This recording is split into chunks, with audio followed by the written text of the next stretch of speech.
TV 20 Kannada ವಾಹಿನಿಗೆ ಸ್ವಾಗತ. ರಾಜ್ಯದಲ್ಲಿ ಈ ಸರ್ಕಾರ ಬಂದ ನಂತರ ಕರ್ನಾಟಕದಲ್ಲಿ ಮುಂದಿನ ದಿನದಲ್ಲಿ ರಾಜಕಾರಣ ಯಾವ ರೀತಿ ಹೋಗಬಹುದು ಅನ್ನೋದಕ್ಕೆ ವೇದಿಕೆ ಸಿದ್ಧ ಮಾಡ್ತಾ ಇದ್ದಾರೆ ಎಂದು ಕೇಂದ್ರ ಸಚಿವ ಎಚ್.ಡಿ. ಕುಮಾರಸ್ವಾಮಿ ಹೇಳಿದ್ದಾರೆ.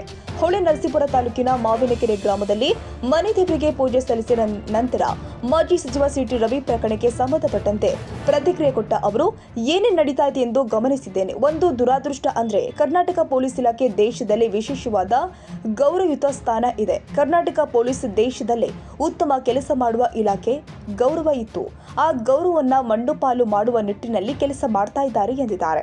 ನಾನು ಸಂಪೂರ್ಣವಾಗಿ ಪೊಲೀಸ್ ಇಲಾಖೆ ದೂಷಿಸಲ್ಲ. ಇವತ್ತು ಸರ್ಕಾರದಲ್ಲಿ ಇರುವ ಮಂತ್ರಿಗಳು ಕೆಲವು ಆಯ್ದಂತಹ ಪೊಲೀಸ್ ಅಧಿಕಾರಿಗಳಿಗೆ ಡೈರೆಕ್ಷನ್ ಕೊಡುವ ಮೂಲಕ ಕಾನೂನು ಬಾಹಿರವಾದಂತಹ ತೀರ್ಮಾನಗಳಾಗ್ತಾ ಇದೆ. ಬೇಕಾದಂತೆ ಕೇಸ್ಗಳನ್ನ ಬುಕ್ ಮಾಡ್ತಾ ಇದ್ದಾರೆ. ಯಾವ ರೀತಿ ಅವರ ವಿರೋಧಿಗಳನ್ನ ಸದೆ ಬಡಿಯಬೇಕು ಅಂತ ಈ ರೀತಿಯ ದುರುಪಯೋಗ, ಕಾನೂನು ಉಲ್ಲಂಘನೆ ಸರ್ಕಾರದಿಂದಲೇ ಆಗ್ತಾ ಇದೆ. ದೇವಸ್ಥಾನದಲ್ಲಿ ಪೂಜೆ ಮಾಡಿ ಬಂದು ನಿಂತಿದ್ದೇನೆ, ಕಾಲುವೆ ಇದಕ್ಕೆಲ್ಲ ಉತ್ತರ ಕೊಡುತ್ತೆ ಎಂದಿದ್ದಾರೆ.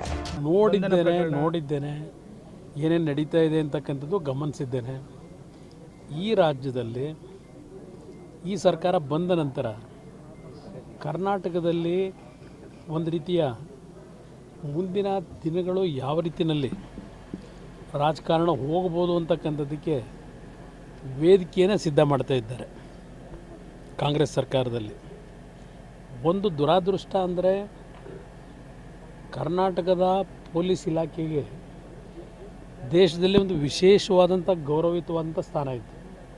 ಪೊಲೀಸ್ ಇಲಾಖೆಗೆ ಕರ್ನಾಟಕದ ಪೊಲೀಸು ದೇಶದಲ್ಲೇ ಅತ್ಯಂತ ಉತ್ತಮವಾದಂಥ ಕೆಲಸವನ್ನು ಮಾಡ್ತಕ್ಕಂಥ ಇಲಾಖೆ ಅಂತಕ್ಕಂಥ ಒಂದು ಗೌರವ ಏನಿತ್ತು, ಆ ಗೌರವವನ್ನು ಮಣ್ಣಪಾಲು ಮಾಡ್ತಕ್ಕಂಥ ನಿಟ್ಟಿನಲ್ಲಿ ನಾನು ಸಂಪೂರ್ಣವಾಗಿ ಪೊಲೀಸ್ ಇಲಾಖೆಗೆ ದೋಷ ಕೊಡಲ್ಲ. ಇವತ್ತು ಈ ಸರ್ಕಾರದಲ್ಲಿರ್ತಕ್ಕಂಥ ಮಂತ್ರಿಗಳು ಯಾರಿದ್ದಾರೆ, ಕೆಲವು ಪೊಲೀಸ್ ಅಧಿಕಾರಿಗಳನ್ನು ಅವರು ಡೈರೆಕ್ಷನ್ಗಳನ್ನು ಕೊಡೋದ್ರ ಮುಖಾಂತರ ಅವರಿಗೆ ಇವತ್ತು ಕಾನೂನು ಬಾಹಿರವಾದಂಥ ರೀತಿಯ ತೀರ್ಮಾನಗಳು ಆಗ್ತಾ ಇದ್ದಾವೆ. ಬೇಕಾದಂಥ ರೀತಿಯ ಕೇಸ್ಗಳನ್ನು ಬುಕ್ ಮಾಡೋದು,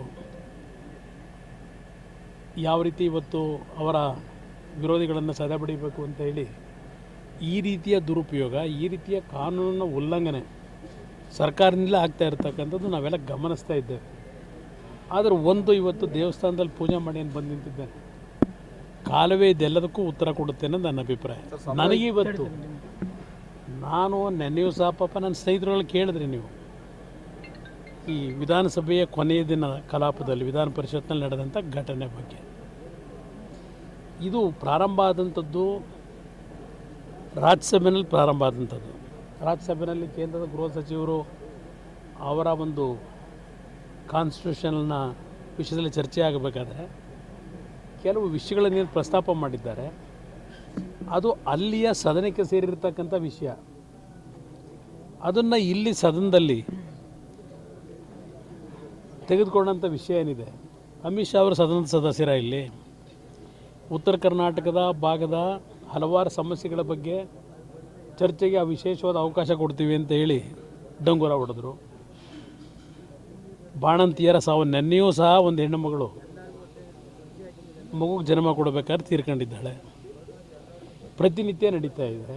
ಇದು ಯಾವುದರ ಬಗ್ಗೆ ಈ ಸರ್ಕಾರಕ್ಕೆ ಕಿಂಚಿತ್ತು ನಾಡಿನ ಒಂದು ಭವಿಷ್ಯದ ಬಗ್ಗೆ ಚಿಂತೆ ಇಲ್ಲ. ಅವರ ವಿರೋಧಿಗಳ ಬಗ್ಗೆ ಯಾವ ರೀತಿ ಕೆಲವು ಪೊಲೀಸ್ ಅಧಿಕಾರಿಗಳನ್ನು ಇಟ್ಕೊಂಡು ಅವರ ದಮನ ಮಾಡಬೇಕು ಅಂತಕ್ಕಂಥದ್ದೇನು ಹೊರಟಿದ್ದಾರೆ.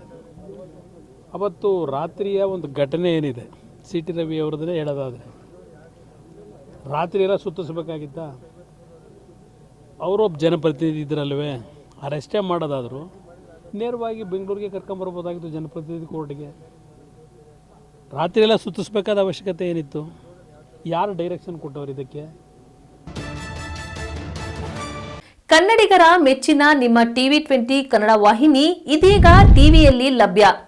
ಕರ್ನಾಟಕ ಮತ್ತು ದೇಶ ವಿದೇಶದ 360 ಡಿಗ್ರಿ ಸುದ್ದಿ ವಿವರವನ್ನ ಪಡೆಯುವುದಕ್ಕೆ ಟಿವಿ 20 ವಾಹಿನಿಯನ್ನು ಲೈಕ್ ಮಾಡಿ, ವಿಡಿಯೋಗಳನ್ನು ಶೇರ್ ಮಾಡಿ, ಕಮೆಂಟ್ ಮಾಡಿ, ಸಬ್ಸ್ಕ್ರೈಬ್ ಮಾಡಿ. HCN ಕೇಬಲ್ 842 ನಂಬರ್ನಲ್ಲಿ ಹುಕ್ಕೇರಿ ತಾಲೂಕು ಹಾಗೂ ಸಂಕೇಶ್ವರದ ಸುತ್ತಮುತ್ತಲಿನ ಹಳ್ಳಿಗಳಲ್ಲಿ ಲಭ್ಯ. PCN ಕೇಬಲ್ 129 ನಂಬರ್ನಲ್ಲಿ ಹಾರುಗೆರೆ ಸುತ್ತಮುತ್ತಲಿನ ಹಳ್ಳಿಗಳಲ್ಲಿ ಲಭ್ಯ. ರಾಯಬಾಗ್ ಡಿಜಿಟಲ್ ಚಾನೆಲ್ ಕೇಬಲ್ 80ನೇ ನಂಬರ್ನಲ್ಲಿ ರಾಯಬಾಗ ತಾಲೂಕಿನ ಸುತ್ತಮುತ್ತಲಿನ ಹಳ್ಳಿಗಳಲ್ಲಿ ಲಭ್ಯ.